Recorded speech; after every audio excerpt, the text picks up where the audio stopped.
Tama semana ida Liona, mai be processo ensino-aprendizagem e a escola balun Cidau Carro. Do calendário Ministério da Educação e a Ronolo Resinual Fulano Abril, Escola Sira e a Território Nacional, a rua Halau fala processo de aprendizagem a São Bem, a foi feriado durante a semana rua para exame primeiro trimestre. Mas bem período feriado liu semana ida regional, mas bem processo de aprendizagem na Escola Balun Cidau Clau. Adjunto diretor Escola Secundária Geral 5 de Maio, Lobato Mota Pereira Teten, semana ida processo de ensino-aprendizagem na Escola Ne Cidau Carro, também estudante Barak Mak Cidau Tama. Processo de aprendizagem, né, a dia 28 de abril, né, início do segundo período né, lá, lá. Mas na realidade 5 de maio, alunos lá musumai, né, situação né, Laos foi não acontece, situação. Mas a minha diretiva tenta na fatina tu hadia buat tirar nessa né, para tu hare.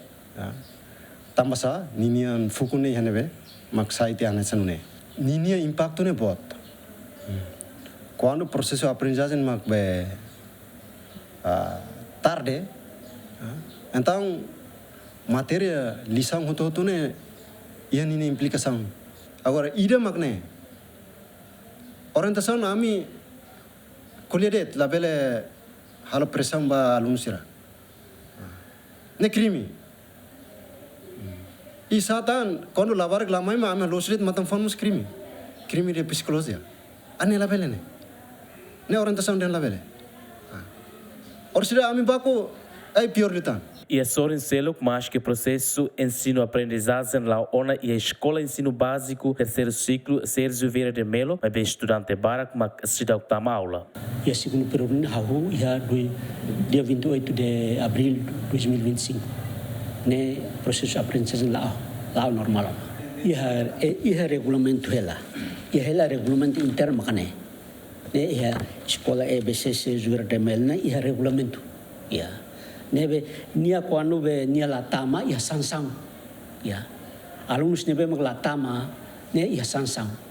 Ami ia regulamento makane. Regulamento interno escola nia.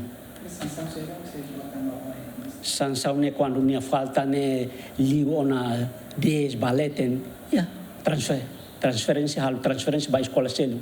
Mas que calendário Ministério da Educação fosse uma data quando a atuahu fale processo de aprendizagem, mas a escola pública balun la cumpre. Lamberto da Silva, GMN.